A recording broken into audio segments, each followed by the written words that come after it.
لا الہ الا اللہ، یہ جو کلمہ توحید اس فارم میں ہے نا ہمارے پاس، اس شکل میں ہے، میری ناقص معلومات کی روشنی میں یہ قرآن میں 2 مقامات پر ہے اس فارم میں، اس شکل میں۔ ایک سورہ صافات کی آیت نمبر 35 اور دوسرا سورہ محمد کی آیت نمبر 19۔ اس کے علاوہ کلمہ توحید قرآن میں بہت سارے مقامات پر ہے، لیکن اس فارم میں نہیں ہے۔ وہاں اس طرح ہے، لا الہ الا ہوا، نہیں ہے کوئی معبود مگر وہ اللہ۔ لا الہ الا انت، نہیں ہے معبود مگر آپ اے اللہ۔ یا اللہ خود کہہ رہا ہے لا الہ الا انا، کوئی معبود برحق نہیں ہے میرے سوا۔ تو لا الہ الا اللہ، یہ جو کلمہ توحید اس فارم اس شکل میں ہے، یہ قرآن میں میری ناقص معلومات کی روشنی میں 2 مقامات پر ہے۔ ہم مطالعہ کرتے ہیں سورہ محمد کی آیت نمبر 19 کا۔ رب العالمین کہتے ہیں فَاعْلَمْ أَنَّهُ لَا إِلَٰهَ إِلَّا اللَّهُ۔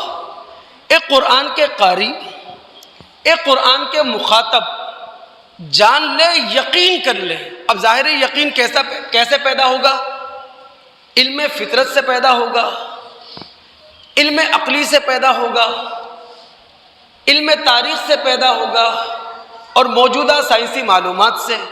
اللہ کہہ رہے فَاعْلَمْ، یقین کر لے، جان لے قرآن کے قاری، انہو لا الہ الا اللہ، کہ اللہ تعالیٰ کے سوا کوئی معبود برحق ہے ہی نہیں۔ دوستو، یہ جو کلمہ توحید ہے نا، یہ کلمہ توحید پوری کائنات پر حکمرانی کر رہا ہے۔ پوری کائنات پر اقتدار اگر قائم ہے اس کلمہ توحید کا، پورے کائنات پر شہنشاہیت ہے، بادشاہت ہے، تو اسی کلمہ توحید کی ہے۔ ایک معروف حدیث میں آپ کے سامنے رکھوں، بات میں زیادہ وزن پیدا ہو جائے گا جو میں آپ کے سامنے رکھ رہا ہوں۔ صحیح ابن حبان اور مستدرک حاکم کی روایت ہے، ابو سعید خدری رضی اللہ تعالی عنہ اس کے راوی ہیں، وہ کہتے ہیں ایک موقع ایسا آیا، موسیٰ علیہ السلام نے خالق ارض و سما سے عرض کی، اے اللہ علمنی شیئا ادعو اذکرک و ادعوک بہ، اے اللہ مجھے ایک ایسا وظیفہ سکھا دے، ایسا کلمہ سکھا دے کہ اس کلمے سے میں آپ کا ذکر بھی کروں اور آپ کی طرف التجا بھی رکھوں اپنی۔ اللہ تعالیٰ نے کہا اے موسیٰ، اگر کوئی وظیفہ چاہتے ہو، کوئی کلمہ چاہتے ہو جس کے ذریعے میرا ذکر کرنا چاہتے ہو، میری طرف متوجہ ہونا چاہتے ہو، تو کہو لا الہ الا اللہ۔ موسیٰ علیہ السلام کہنے لگے اے اللہ کل عبادک یقولون ھذا، آپ کے سارے بندے یہی وظیفہ پڑھتے ہیں۔ ظاہر ہے کہ آفاقی کلمہ ہے نا، یہ کائناتی کلمہ ہے اور ہر نبی کا کلمہ ہے، ہر رسول کا کلمہ ہے، اللہ سارے بندے ہی یہ کلمہ پڑھتے ہیں۔ میں تو چاہتا ہوں کہ آپ کو ان سے جدا لفظوں میں یاد کروں، اس سے ہٹ کر ایک وظیفے کے ساتھ آپ کا ذکر کروں۔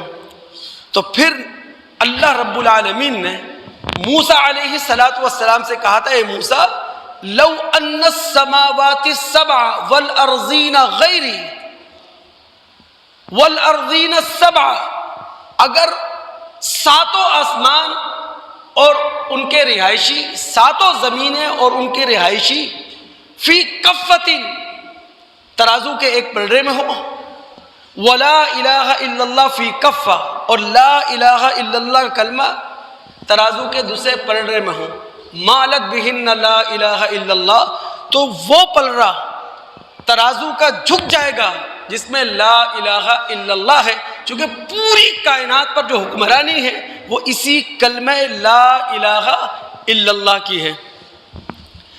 اب یہ کائنات ہے کتنی بڑی جس پر لا الہ الا اللہ کی حکمرانی ہے، میں اشارہ آپ کے سامنے رکھنا چاہوں گا۔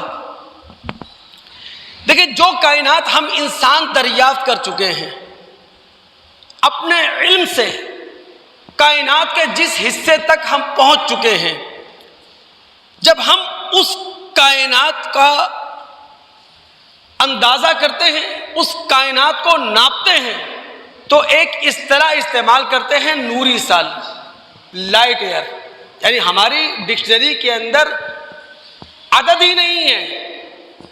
جس کائنات کو ہم دریافت کر چکے ہیں، جس کائنات تک ہمارے علم کی رسائی ہو گئی ہے، ہم اس کو بتانا چاہیں کتنی بڑی ہے تو کہتے ہیں نوری سال، لائٹ ایئر. فضا میں ہم نے الیکٹرانک دوربینیں لگا رکھی ہیں. تھوڑا عرصہ پہلے ہمیں معلوم چلا کہ جناب اس فضائی خلا میں ایک بلیک ہول ہے جو اتنا بڑا ہے ہمارا پورا نظام شمسی سولر سسٹم وہ نگل لے. اچھا، وہ بلیک ہول ہماری اس زمین سے کتنی دور ہے؟